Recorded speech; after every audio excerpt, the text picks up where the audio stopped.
খুব সমস্যা। উনি গেম খেলছে, হ্যাঁ গেম খেলছে। হ্যাঁ, এটা গেম খেলছি, সমস্যা কি আপনার? আপনার তো ভিডিও দেখা যাচ্ছে, তাই না? ভিডিওতে চিকিৎসা নিতে আসা একজন জিজ্ঞেস করছেন, আপনি গেম খেলছেন? উত্তরে এই চিকিৎসক বলছেন, সমস্যা কি? আমি গেমও খেলছি, আপনার রোগীও দেখছি। দৃশ্যটি কুষ্টিয়া মেডিকেল কলেজ হাসপাতালের বহির্বিভাগের ১১৯ নং কক্ষের।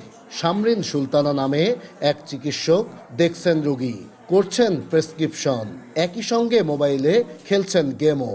এমন একটি ভিডিও সামাজিক যোগাযোগ মাধ্যমে ছড়িয়ে পড়লে জেলা জুড়ে শুরু হয় সমালোচনার ঝড়।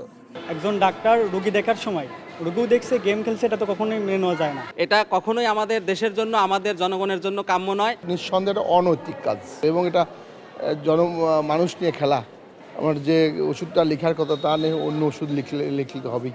সেই রোগ নিরাময় মতো দূরের কথা, রোগ আরও বাড়বে। এমন ঘটনায় অনেকেই প্রশ্ন তুলছেন হাসপাতালের চিকিৎসা সেবার মান নিয়ে।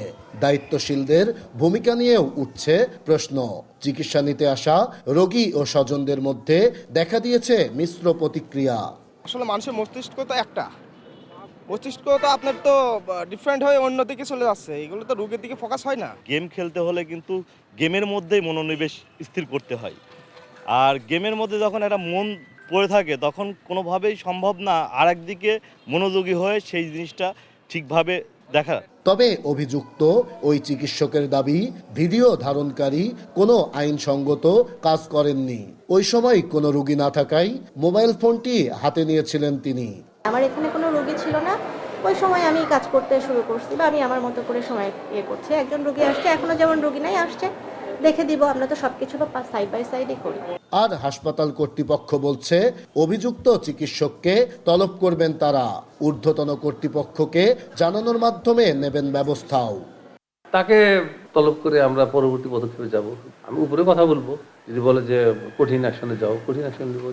দায়িত্বরত অবস্থায় একজন চিকিৎসকের এমন কাণ্ড ক্ষমার অযোগ্য। পুনরায় এ ধরনের ঘটনা যেন আর না ঘটে, সেজন্য হাসপাতাল কর্তৃপক্ষকে কঠোর ব্যবস্থা নেওয়ার তাগিদ সচেতন মহলের।